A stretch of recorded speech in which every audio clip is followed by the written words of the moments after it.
So I think everybody is there, so we can start now. Uh, get the text, everybody, and then for it is behind the mystery of the presence. That's what we have to read. We have already read it. You have to redo it. Okay, I'll read each sentence. Okay. So if everybody has got the text, I can start. Yes. Yes. Yes. All right. Yeah, okay, fine. So the first sentence.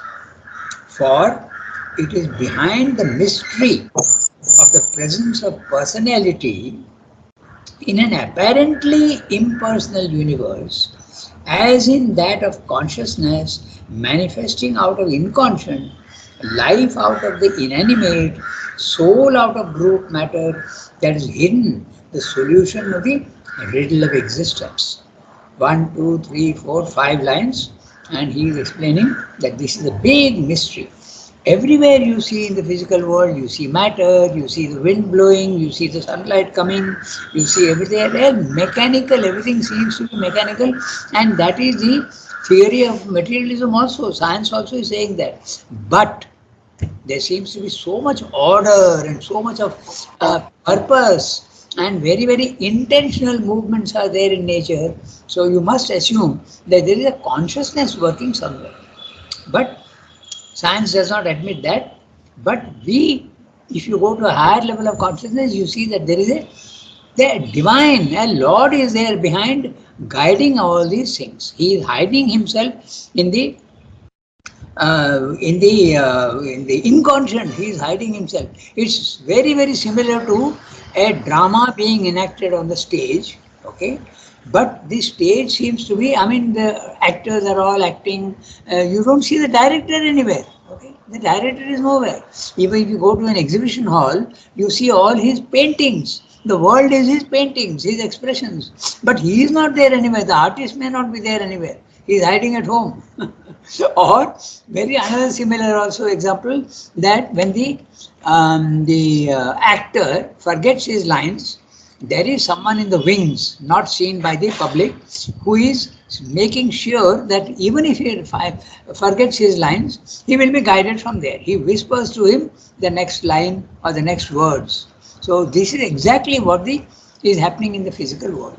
Everything seems to be mechanical and going on. It's a drama in the world. But the divine is there hiding behind, making sure that everything proceeds absolutely as per planned. That is exactly what he is saying. And what is that? The personality. God is a person. There is a personality. But in the physical world and even in the higher worlds, you see only impersonality everywhere.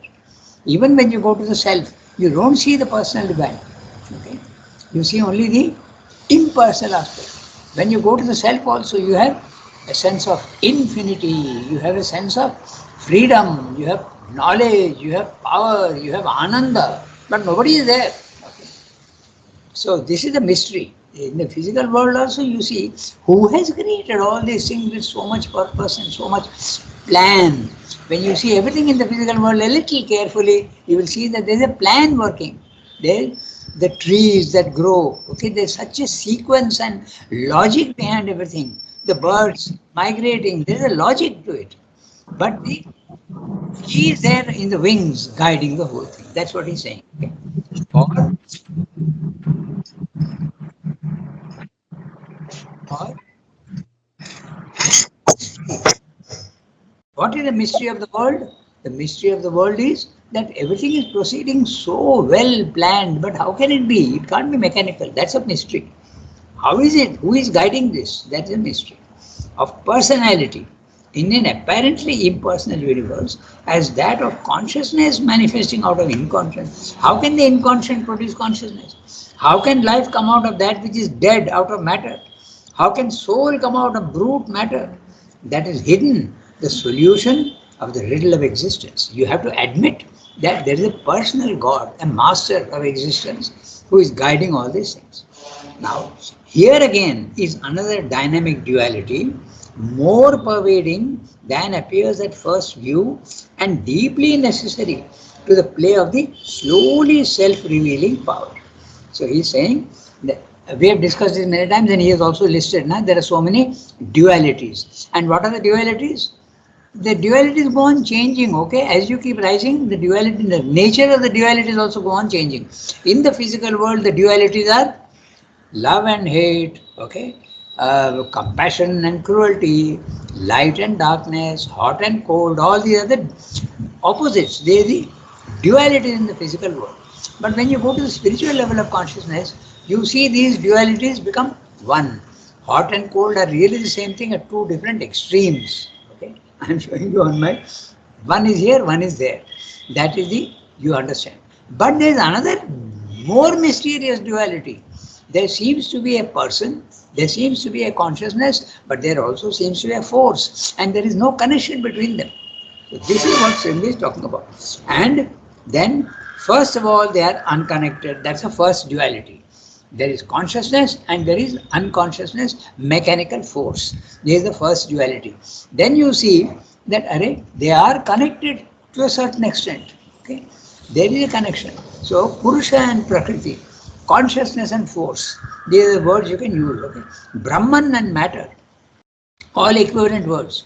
Purusha, Brahman, spirit, you can all use at different levels. They are the same thing, but in different grades. In the physical world, you can use nature, okay, Prakriti, Shakti. They are also all the same.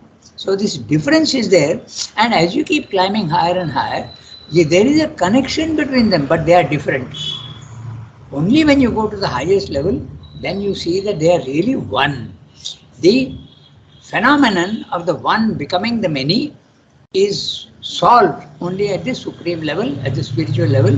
You see that Shakti and Chit Shakti, consciousness and force are really one at the highest level. But as they keep coming down, they separate because the law of one becoming the many applies.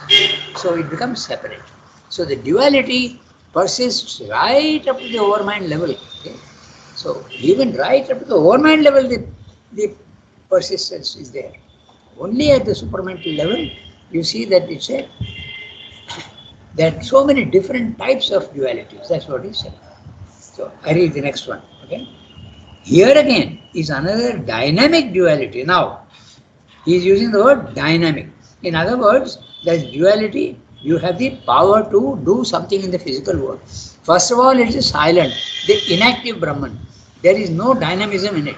You are in a consciousness which is absolutely static, immutable, immobile. That's the first duality. The second duality, you see that there is a connection between the two. So you can also start dictating terms to your body, mind, life. You become the Anumanta. Okay, this is there in the Gita. Nowhere else is so clearly enunciated except in the Gita, not in the Upanishads even. To a certain extent, maybe, but not clearly. So you become the Anumanta. There is a connection. If there is a connection between your soul and your body, mind, life, you can change things there. That's a second. Then as you keep going up higher and higher, you see that yes, you can change and more power is there, yet they seem to be two different things. So then the next one is, he says, your human consciousness can be in the Chit. At that time the physical world is absolutely mechanical, and sometimes your consciousness can be in the Shakti, and then that time the Chit, the spirit does not seem to be there. Okay, and sometimes it is there in both. Sometimes here, sometimes there. All these are possibilities in spiritual experience. Okay, so this is what one has to keep in mind. So now he is saying there is a dynamic duality. There is a difference, and yet there is a connection. You can change your body, mind, life even from the second level of the spiritual planes of consciousness. That's what he is saying. Here again is another dynamic duality, more pervading than appears at first view. The first view is they are different, but now the second or third view is there is a connection and I can change my body, mind, life, deeply necessary to the play of the slowly revealing, self-revealing power. The connection between the two is being revealed to you in slow steps. Okay. Again we come back to that Gita's. First of all, you are the Sakshi, you are the witness. No connection between the body, mind, life and you. Number one. Number two, you become the Anumanta. A slight connection comes and you become the permission giver to the body mind life to have experience in the physical world. Experience the bad and the good. Experience, then only you will know what is what. Because unless you know what the enemy is, you can't conquer him. So you must know the enemy. And if you want to know the enemy, you have to associate with him. So evil and good, okay? All these things are to be experienced by the soul. So you have permitted the soul, the body, mind, life to do that. So then the next step is you become the jnata. You start becoming more and more understanding why this is there.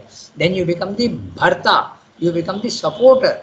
The spirit is supporting matter. Purusha is supporting prakriti. Then finally, at the highest level, you become the master. So, and you also become the enjoyer, bhokta. Okay.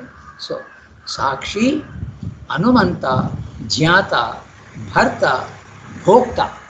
You become, and then finally, you become Ishvara, master of existence. Purushottama. Purusha Uttama. Okay. Your soul in the matter is the Kshara Purusha. The psychic being is Kshara. It is evolving. It is not static. Okay, that is Kshara Purusha. Your consciousness goes to the second level. You become Akshara Purusha. You become the immutable static condition of consciousness. Far, infinite, eternal. You realize your immortality, but no power in the physical world. Akshara. You go even higher up, then you become the Purushottama, Uttama Purusha. Kshara Purusha, Akshara Purusha, Uttama Purusha. That's why we speak of three levels. Okay. But remember that in level 1 also there are three grades: matter, life, mind. And in the second level also of the spiritual planes of consciousness, everybody will list in different ways, but Sri Aurobindo lists 4. Higher mind, element mind, intuitive mind, overmind. And then finally, above the overmind is the supermind, which is the Purushottama consciousness. Okay. But you must be very clear. Somebody asked a question to Sri Aurobindo, is the supermind the same as the Purushottama? So Sri Aurobindo said, no, it is not really the same, but supermind is a power of the Purushottama. Okay? So there is a difference, but at the same level. Okay? Like the sun and its power to give heat and light, exactly in the same way. So the supermind is a power of the Ishvara, of the master. And who is this master? God, who is omnipotent, omniscient and omnipresent. So this is what he is saying. These are the description of the different dualities. Okay. So now I go to the next sentence. It is possible for the seeker in his spiritual experience, standing at one pole of the duality, to follow mind in seeing a fundamental impersonality everywhere. Okay, that's the experience of the nirvana, of the self, the Brahman consciousness. You see everywhere impersonality. You have a vast feeling of vastness and freedom, but nobody is there. Okay. There are many poems also which describe this fundamental experience. Sremda has discussed this thing in his correspondence with Amal. Okay. Walter de la Mare has a poem called The Listeners, in which this is there. So, then he is saying it is possible for the seeker in his spiritual experience, standing at one pole of the duality, in chit, in consciousness, to follow mind in seeing a fundamental impersonality everywhere. The evolving soul in the material world begins from a vast impersonal inconscience. Matter is vast, infinite, and it is inconscient. There does not seem to be any consciousness in it, in which our inner sight yet perhaps perceives the presence of a veiled infinite spirit. If you are at a very, very physical level, you don't see that. But if there is a slight awakening and you get touches of some spiritual experience, you see that what seems to be unconscious, there is a consciousness behind. Okay? So, yet perceives the presence of a veiled infinite spirit. You start having a glimpse of the author, the artist. You are seeing only the paintings, but you see also you get a glimpse that, oh, there must be an artist somewhere. It proceeds with the emergence of a precarious consciousness. He is talking of matter which produces a precarious consciousness. That is the life. But life precarious. Why? Because the first signs of life are very, very temporary. Some very, very small things, the um, unicellular creatures, I don't know how long they last, but but we know very well that butterflies and moths and all that, they live for a very short time. So precarious. Life is there, but precarious. It's born and it dies. Okay? So, precarious consciousness and personality. So that which was life starts becoming individual units of life. Animalcules, calls them. Very, very small units of life. Animalcules. Unicellular creatures, worms, caterpillars, then slowly, slowly higher forms of life, okay? That even at their fullest have the look of an episode. Which is the fullest you can have? Man can be, he can live for 100 years, and the Himalayas can live for maybe 10,000 years, okay? And the trees, there are huge trees in California which live for 400, 500 years. Even the banyan trees in India also live for a long time. So, however full they are, so they is saying, they have look of an episode. An episode is something that starts and ends. In other words, very, very transient. Everything in the physical world, however long it may live, it is transient. But an episode that repeats itself in a constant series. So everything that is born and has a life element and life form is born again and again. That's what he's saying. It arises. In man, it is rebirth, it is called rebirth. But the tree, for instance, okay, it may die, but it produces seeds which again sprouts up from the earth. So everything, right from the lowest level to the highest level, we have things which are going on, being reborn. Okay, we have discussed the smallest one, but now what about the Himalayas? Can they be reborn? Not Himalayas, but perhaps something else, because the continental plates are going on moving, na? So naturally it can produce it can produce mountains. Okay, that's happening all the time. Earthquakes are happening. Okay, and the levels are changing. So this is what Sanjay is saying. An episode, look of an episode that repeats itself in a constant series. It goes on, goes on. There's no end to it. The rebirth in man and in animals also, that is there. It arises through experience of life out of mind into the infinite, impersonal and absolute superconscious, in which personality, mind consciousness, life consciousness seem all to disappear by liberating annihilation. So, this is the experience of the self, the Brahman consciousness.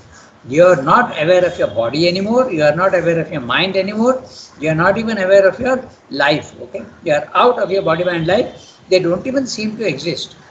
It can be like that, or they seem to exist but outside you. This is a liberating annihilation. Why is he calling it liberating?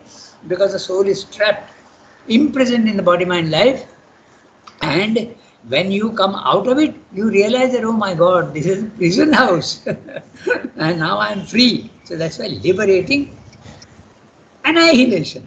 But what is being annihilated? Not the soul, but the body, mind, life is being annihilated. Okay, nirvana.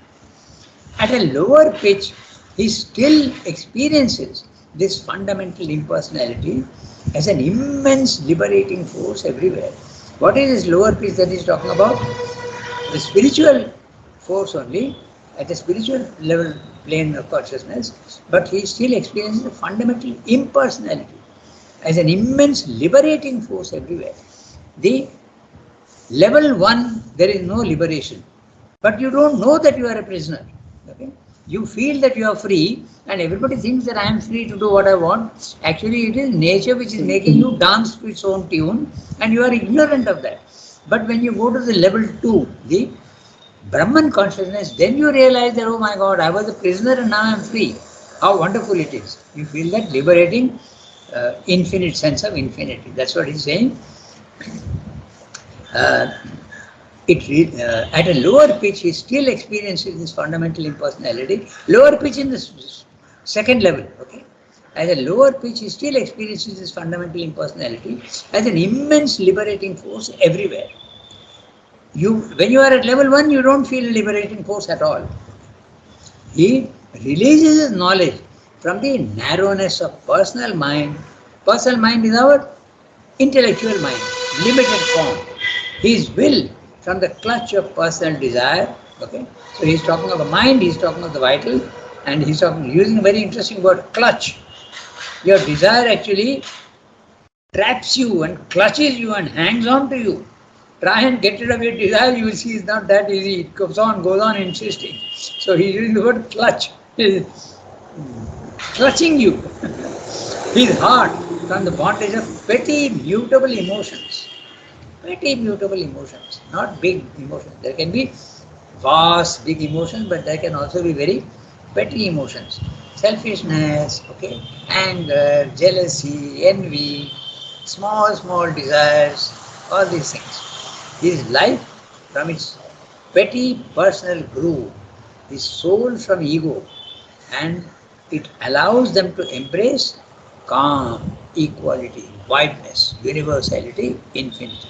These 5 words are the characteristics of the Brahman consciousness, the self. When you are in that consciousness, there is a calmness.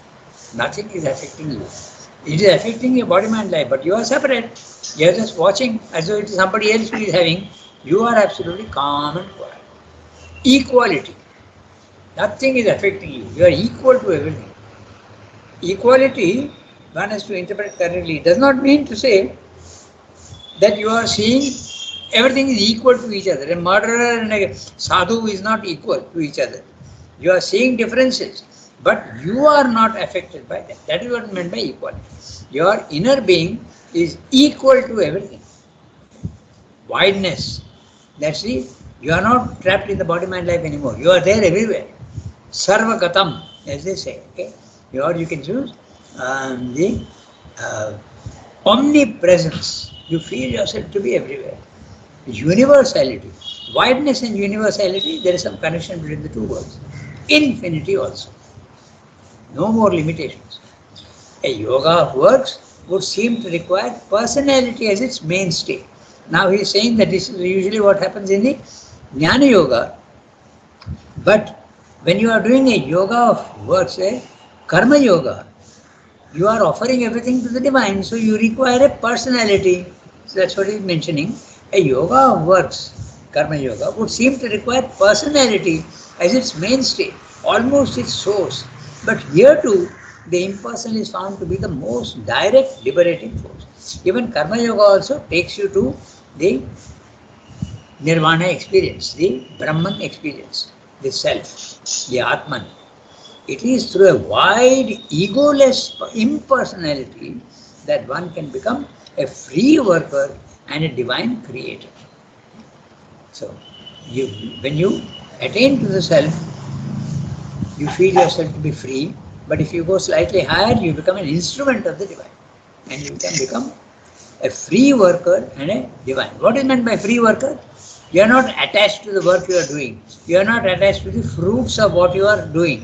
When we do something, we are always expecting success. We are expecting success, but you are not expecting any success. You are just doing something without any worries and without any sense of responsibility. That sense of responsibility is very interesting because nature is doing, okay? But through you, your soul is not responsible for what's happening. And a divine creator. Now, that's interesting. When we are in our normal consciousness, are we a creator? Yes, we do create emotions. We also create even physical things. The mind of man is creating mobile, it is creating computers, it is creating the car. So you are a creator, but the divine is creating also. So what's the difference between the divine creator and the human creator? The human creator is using materials which has already been created by the divine. Okay? When I am making a car, I am using steel, I am using iron which is already existing. But the divine is creating things which don't seem to exist. He is the original creator. That's the difference between a divine creator and a human creator.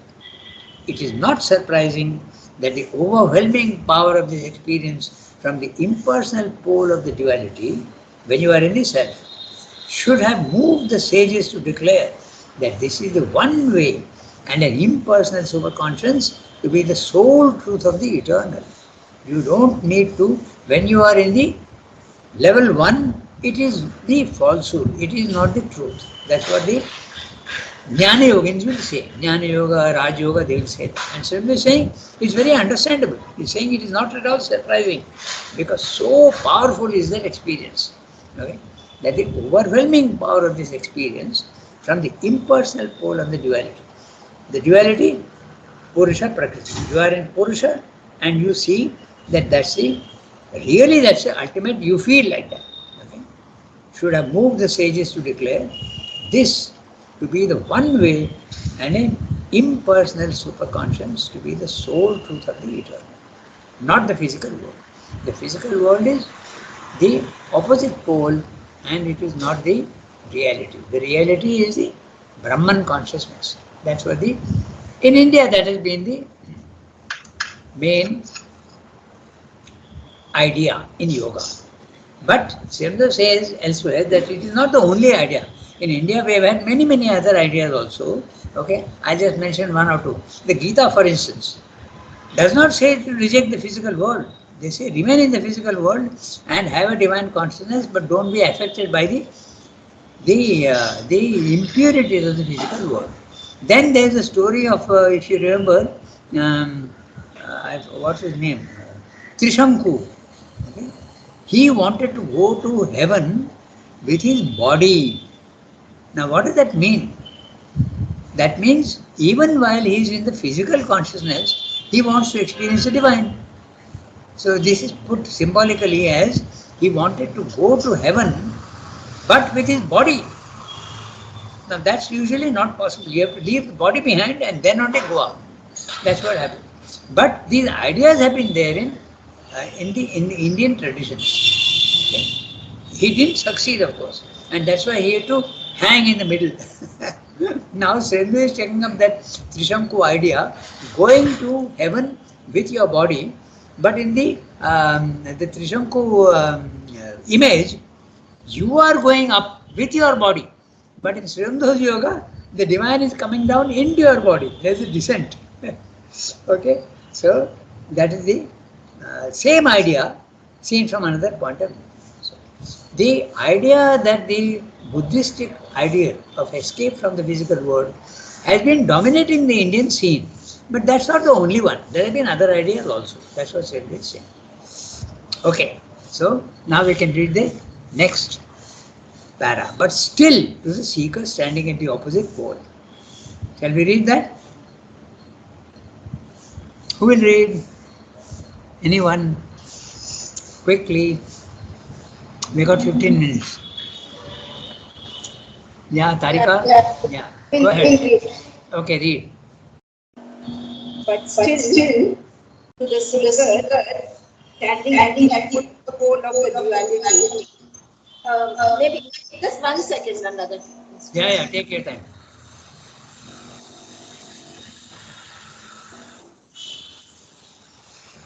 But still, to the seeker standing at the opposite pole of the duality, another line of experience appears, which justifies an intuition deeply seated behind the heart and in our very life force. That personality, like consciousness, life, soul, is not a brief lived stranger in an impersonal eternity, but contains the very meaning of existence. This fine flower of the cosmic energy carries in it a forecast of the aim and a hint of the very motive of the universal labor. As an occult vision opens in him, he becomes aware of worlds behind in which consciousness and personality hold an enormous place and assume a premier value.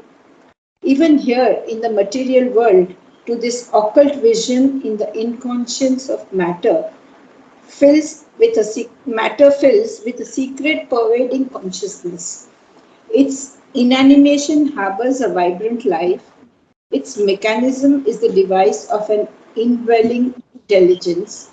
God and soul are everywhere. Above all stands an infinite conscious being who is variously self expressed in all these worlds. Impersonality is only a first means of that expression. It is a field of principles and forces, an equal basis of manifestation, but these forces express themselves through beings, have conscious spirits at their head, and are the emanation of a conscious being who is their source.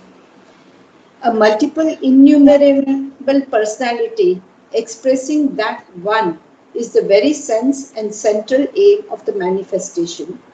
And if now personality seems to be narrow, fragmentary, restrictive, it is only because it has not opened to its source or flowered into its own divine truth and fullness, packing itself with the universal and the infinite.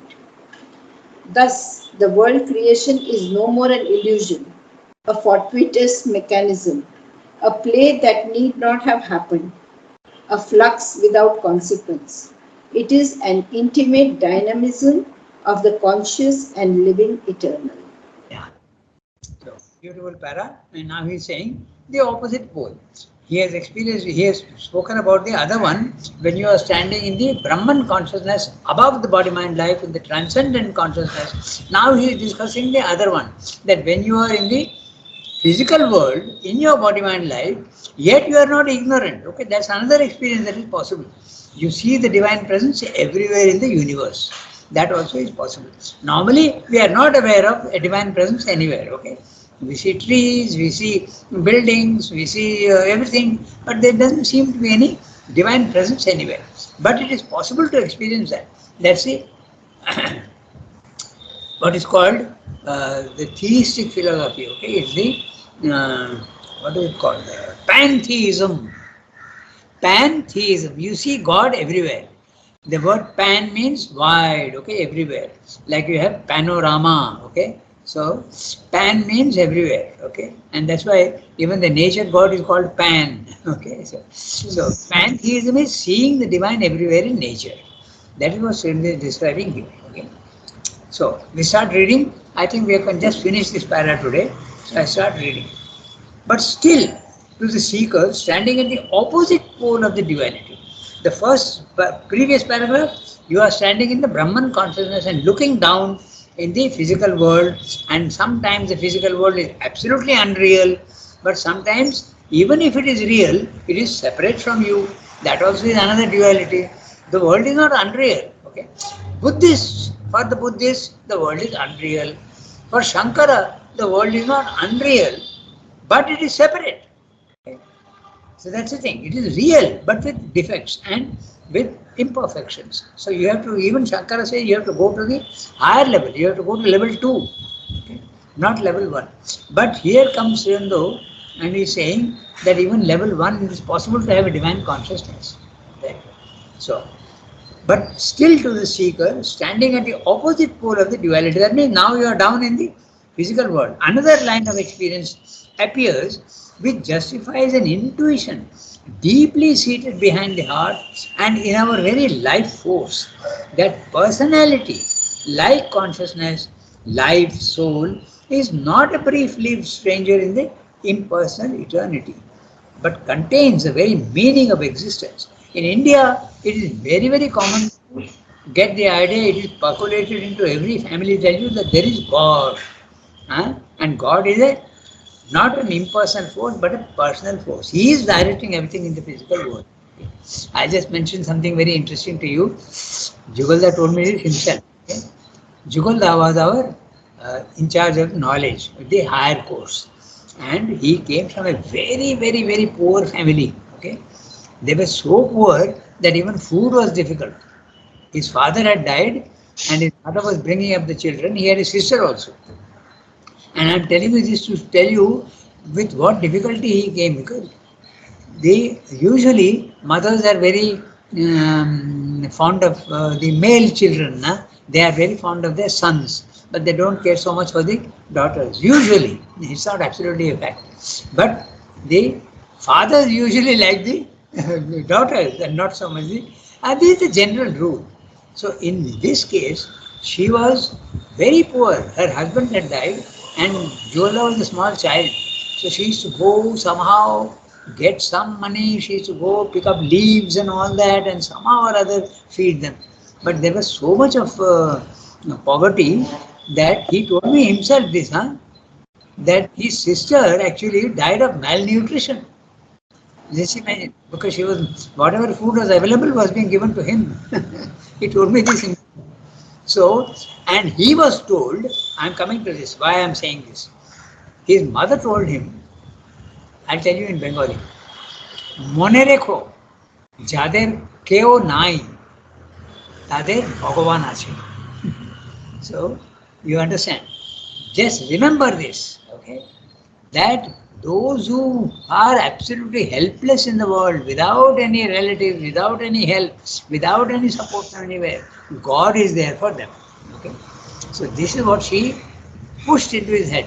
Now this I am mentioning, but this is so common in India. The idea that there is a God, okay, is pushed into everybody. Of course, Indian society can also produce agnostics and disbelievers, but this is usually in India it is very, very common. So this is what Swami is saying, and it's an intuition somewhere that there is a divine. Okay, that is what Swami is saying. Deeply seated, an intuition deeply seated behind the heart and in our life force. That personality, like consciousness, life, soul, is not a brief-lived stranger in an impersonal entity, but contains the very meaning of existence. Even in the physical world, there is God, okay? And He is the personal aspect.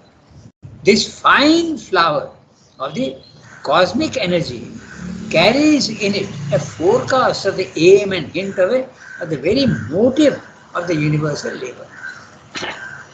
Sundar is speaking in very wide philosophical terms. He is speaking of impersonal and personality, and I am translating that into the God. Okay, that's a personal. Okay, so this flower of the cosmic energy carries in it a forecast. Okay. In a spiritual consciousness, you can experience the personal aspect of the divine also. It's a forecast of the aim and hint of the very motive of the universal labor. Universe is laboring through so many difficulties. There is suffering, pain, okay, failure, okay, opposition. All these things are only the universal labor, but behind all this there is a purpose. As an occult vision opens in him. So, as occult is secret, the secret vision opens in him. He becomes aware of worlds behind, in which consciousness and personality hold an enormous place and assume a premier value. You start seeing that even in these worlds, there is the Purusha aspect is there. It's not only the Prakriti, impersonal force, but also the Purusha. There is a consciousness which is personal. Becomes aware of worlds behind. Behind means in the intraconscient. Behind is usually used for the intraconscient. Above is used usually for the spiritual planes of consciousness, vertically up. But behind is usually horizontally deep inside yourself. Okay?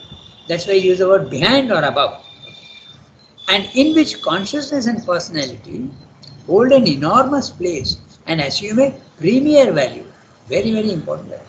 Even here in the material world, to this occult vision, the inconscience of matter fills with a secret pervading consciousness. This is the pantheism that I was speaking about. You see, you feel the divine presence everywhere.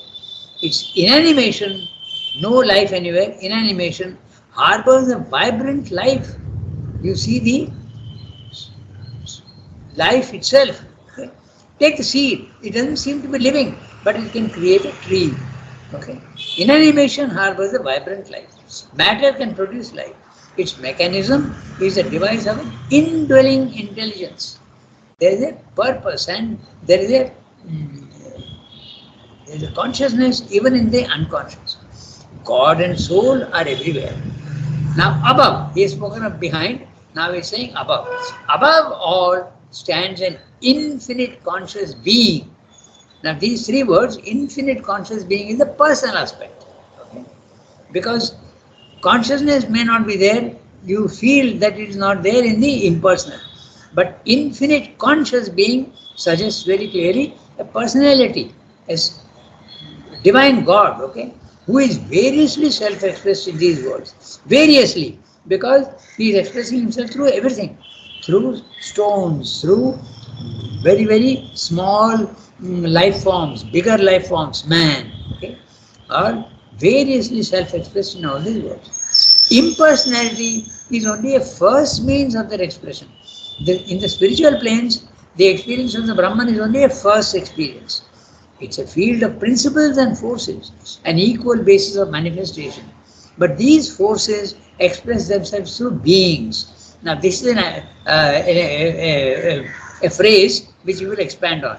Have conscious spirits at their head and are emanation of one conscious being who is at their source. So, look at the words carefully. He is saying it is a field of principles and forces. Okay? There is force. There is all these things which are there, they are impersonal. Okay? The wind is impersonal, the sunlight is impersonal, the river flowing is impersonal. But all of these have got a personal aspect behind. Okay? This is something that we have to understand. Personality and impersonality are only two poles of the same thing. Okay? To put it very, very crudely, okay, I'll tell you, you may laugh a little bit, but it is very explanative, okay, explanatory, sorry. So, you take a gas, okay, a cylinder of your cooking gas, okay, it is limited, no? It is put into a 14 kilo cylinder, it is limited. But you open it, what will happen? It will go everywhere. Now it is not there in the cylinder anymore, it is there everywhere. Sarvagatam, it is everywhere, it is omnipresent. The gas has expanded everywhere. So the two are the same. That's exactly the principle of the personality and the impersonality. A very crude example, but it helps to understand that impersonality and personality are really the same, but one is a condensed condition and one is an expanded condition. That's what he's saying. Impersonal. So, the truth of this is this, that wind is impersonal, but is there a personality behind it? Yes, there is a wind god. Okay? Marut. Okay? Then the sea is impersonal. Is there a personality behind that force? Yes, there is Varuna. Okay? Mind consciousness, okay? Thought is impersonal. But is there a god behind that? Yes, there is Indra. Okay? So this is what you see, that everywhere consciousness and unconsciousness are related.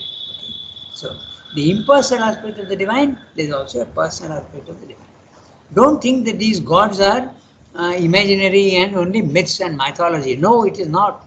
They represent everything that is impersonal. As I said, condensed and expanded. Okay. So, this is what he says. Rangada, what are principles? Rangada, what are principles? Okay, a heat is a principle, liberation is a principle, freedom is a principle. Okay, every truth is a principle. Okay, power is a principle. Principle is the impersonal aspect of everything. Okay, no? These are all principles. Justice is principle, but you have a judge who is the personal aspect of the principle of justice. No? Okay. In that sense. So, it says so. But these forces express themselves through beings that conscious spirits at their head. So this is exactly what. In fact, I'll go one step further. It is absolutely true. For instance, take the any species. Take the serpents, because Mother has spoken about that. Take the serpents. Is there a king of serpents? Yes, there is. Okay. Take all the vegetation. Is there a deity behind the vegetation? Yes, there is. Okay. In the Finhound garden, this is mentioned. Okay. It's very interesting. In fact, Mother had an interaction with the snake god, if you want. Okay. Or the snake personality. They came to mother and said, let's have a pact. You will see this in the, it is there in the author chain. So that serpent told mother that let's have a pact. I will not harm any of your disciples and you will not harm any of my disciples. That is, you will not kill any snake. Mother said, I'm sorry, but I can't take that responsibility. Why? Because I don't have total control over all my disciples. So that did not take place. But this story illustrates how there is a personality behind everything which is impersonal. So this is an idea which you must have firmly in your head. Personality and impersonality are always related. In the physical world also you have that. Okay, you have a kingdom, but you have a god. Okay, every department. Okay, the police department has a what is it called? The police commissioner. Okay, so everywhere you have. Okay, in a university you have the president or the chairman. Okay, so everywhere this idea is repeated even at the lowest levels. This is what Sandhu is pointing out. Impersonality and personality are very much connected. But when you are in the spiritual plane of consciousness, see, you don't see the personality. But you go higher up, you will see the personality. That's what Sandhu is saying. Okay? So, I'll take 2 minutes more and finish because we are at 8:36, but I'll just finish the paragraph. A multiple, innumerable personality expressing that one is the very sense and central aim of the manifestation. And if now personality seems to be narrow, fragmentary, all human beings are fragmented. We don't see each other as one.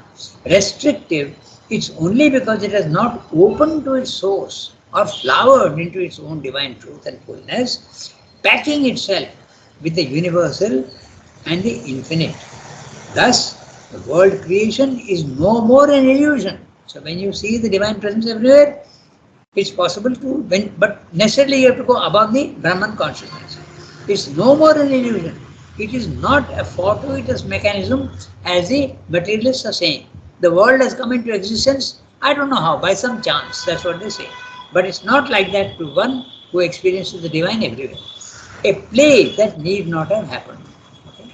That is what many Western philosophers also say. The world is a mistake. It has come into creation through a mistake because there is so much of imperfection here. How could it be? A flux without consequence. A flux is a movement without any denouement, without any climax. Okay? All stories, to be satisfactory, must have a climax. Okay? An end, which is very, very satisfactory. But the world seems to be constantly repetition of the same thing. But it is not like that when you experience the divine consciousness everywhere. It is an intimate dynamism of the conscious and living eternal. Okay? So, next time. So, in other words, they briefly, consciousness and Shakti, one consciousness can be personal and the Shakti can be impersonal, but they can also be opposites. Consciousness can also be impersonal and Shakti also can be personal. Okay? They are only two poles of the same thing. That's what it is. They are not separate. But this you experience, you get glimpses of that even in the second level, but in the third level, absolutely you realize that there is only a one everywhere. Okay? So, Sonki, note down this extreme opposition. That's what we have to do on page 128. Yes. Merci beaucoup. Okay. Merci. Bonjour, Rangada. Bonjour everybody. Bonjour. Thank you, Rangada. Have a nice day everybody, all of you. Okay. Bye.